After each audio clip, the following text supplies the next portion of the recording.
Hi everyone, welcome back to the my channel. My name is Anil और type script की इस video के अंदर हम बात करने वाले हैं जेनेरिक्स की। ये वर्ड है, कुछ लोग इसको बोलते हैं जेनेरिक्स और कुछ लोग बोलते हैं जेनरिक्स। आपको जो ठीक लगे आप उसको प्रोनाउन कर सकते हो। और इस वीडियो के सबसे पहले पॉइंट्स देख लेते हैं कि होता है क्या। हम इसको थ्योरेटिकली देखेंगे, उसके बाद में इसकी ज़रूरत क्यों होती है वो मैं आपको बताऊँगा।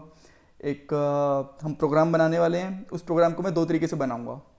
बेसिकली फंक्शन होने वाला है, उसको जेनरिक भी बना के दिखाऊंगा आपको जेनरिक्स के साथ में, और विदाउट जेनरिक्स भी बना के दिखाऊंगा, और उन दोनों में डिफरेंस बताऊंगा। और आपको इससे ये पता चल जाएगा कि हमें जेनरिक प्रोग्राम और जेनरिक फंक्शन हमारी प्रॉब्लम को किस तरीके से रिजोल्व करते हैं। ठीक है, तो सबसे पहली बात, जेनरिक फंक्शन की जरूरत क्यों होती है और ये होते क्या है। देखिए, जब हमें कुछ ऐसे फंक्शंस बनाने होते हैं जिनको बार बार रीयूज़ करना चाहते हैं, तो उनको हम जेनरिक्स प्रोग्राम या फिर जेनरिक फंक्शंस बना लेते हैं।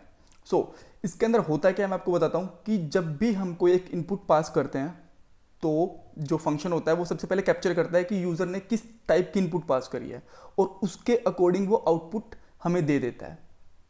ठीक है, इसमें हमारा बेनिफिट क्या होता है कि हमें बार बार फंक्शन का डाटा टाइप, फंक्शन के पैरामीटर होते हैं, उनका डाटा टाइप हमें डिफाइन करने की जरूरत नहीं होती है। हम एक चीज़ डिफाइन करते हैं और सब कुछ अपने आप डिफाइन हो जाता है। इससे पहले से ही ये डिफाइंड हो जाता है कि किस तरीके की हमारी आउटपुट आने वाली है और किस तरीके का हमारा इसके अंदर इनपुट्स और पैरामीटर रहने वाले हैं। ठीक है, प्रोग्राम के साथ में समझते हैं, आपको और भी अच्छे से समझ में आएगा।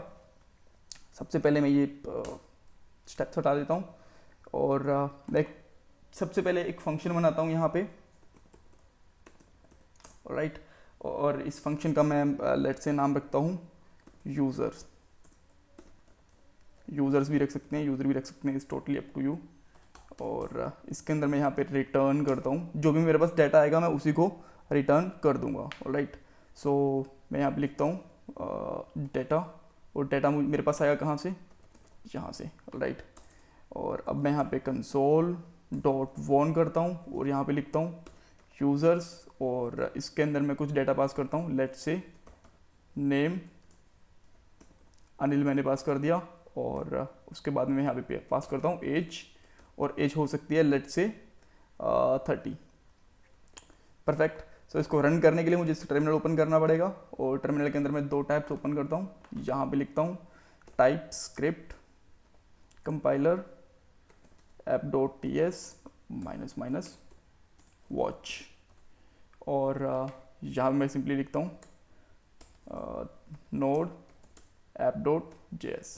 राइट, आप देख सकते हो कि यहाँ पे हमें नॉर्मल आउटपुट मिल गया। ठीक है, तो ये हमारा एक नॉर्मल फंक्शन हो गया, बट इसके लिए मैं क्या क्या चीज़ें डिफाइन करनी पड़ रही हैं। अब देखिए, मैं इसके अंदर एक तो चीज़ डिफाइन करूँगा, इसका आउटपुट। ठीक है, आउटपुट इसका ऑब्जेक्ट होने वाला है। ठीक है, और जो मुझे इसके अंदर अब यहाँ पे पैरामीटर मिल रहा है वो मेरा ऑब्जेक्ट ही है। परफेक्ट।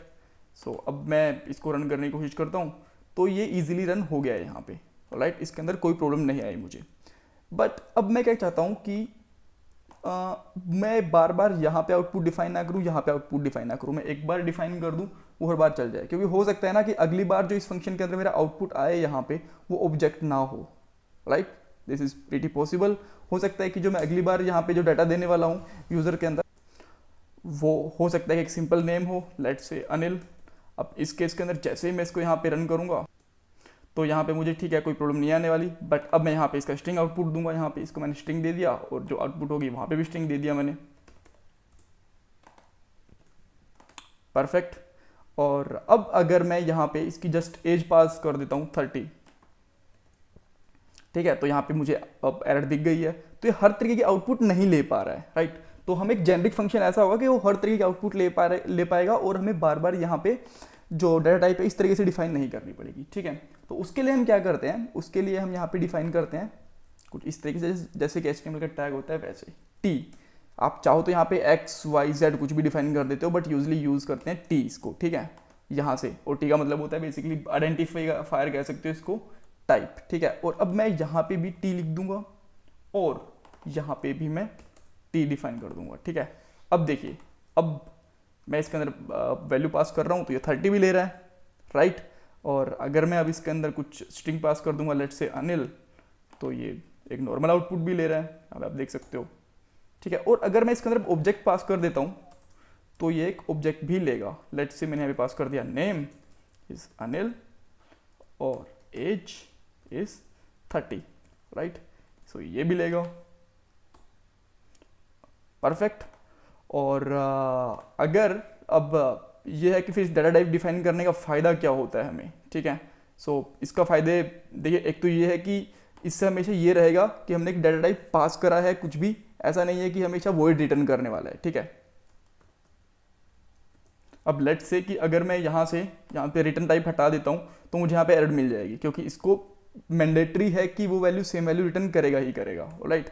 और अगर अब ये वैल्यू यहाँ पे रिटर्न कर देता है 20, ऑलराइट, तो भी प्रॉब्लम है, क्योंकि जो हमारे पास आउटपुट मिली है वो इसने आउटपुट यहाँ पे रिटर्न नहीं करी है, उसके अकॉर्डिंग इसने आउटपुट रिटर्न नहीं करी है, ठीक है। तो इससे भी हम प्रिवेंशन कर सकते हैं, राइट। सो इन चीज़ों के लिए हमारे पास नॉर्मली हम जो जेनेरिक्स हैं वो यूज़ कर सकते हैं। और अगर आप चाहो तो इसके अंदर मैं यहाँ पे अगर पास करता हूँ एज,